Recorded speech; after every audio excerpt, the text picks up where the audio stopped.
Hey guys, Richard Scouten, Green Mountain Horsemanship here. Do me a favor, if you've ever been bucked off a horse, hit that subscribe button. And if you've never been bucked off a horse, well, you know how the saying goes, hit that subscribe button anyways. You might like some of the stuff that we're putting out. One thing I want to talk to you about today is hip control. How much control do you have over your horse's hips?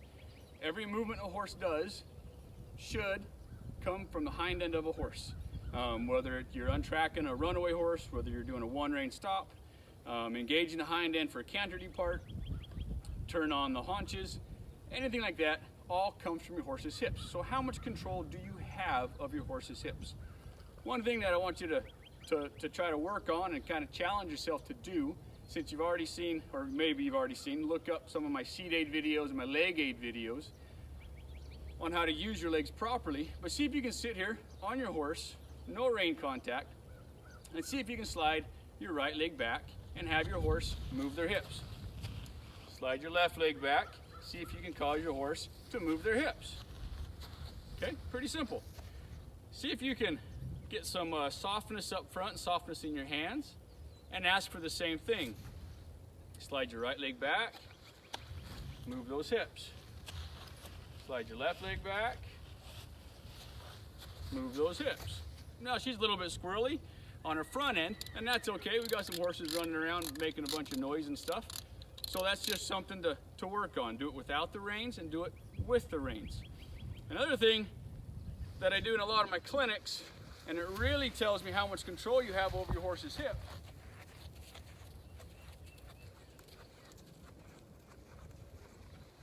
is be walking down the fence line. You should be able to do this at the walk, the trot, the canter, the gallop, at anything.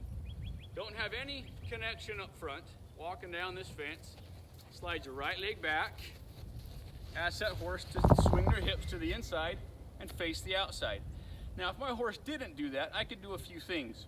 One thing, as I'm riding down that fence, I put my leg on, I get no response, then I can pick up on my outside rein, outside in this case being the outside of the arena, not necessarily the bend of the horse, but I can pick up on that outside rein and continue driving those hips with my right leg. What I can also do is put my right leg on, pick up on that rein, and bring my left leg forward to say, hey, slow those shoulders down a little bit, keep the hip moving over. Try that on both directions. Can you be riding this way? Put your left leg on and swing those hips out.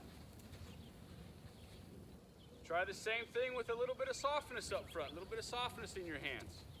Can I have you walking down? Can I slide my leg back?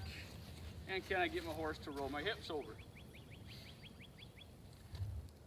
Another thing I like to do for hip control and building strength and balance in your horse is backing circles. So with this fence on my right, can I ask my horse to get soft up front? Slide my right leg back, ask my horse to back a circle.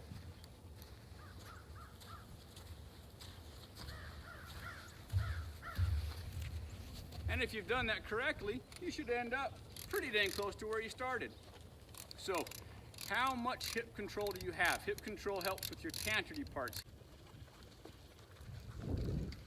Control helps with engaging the hind end in your transitions. It helps in engaging the hind end while you're traveling. Gain control of your hips and test yourself. How much hip control do I have?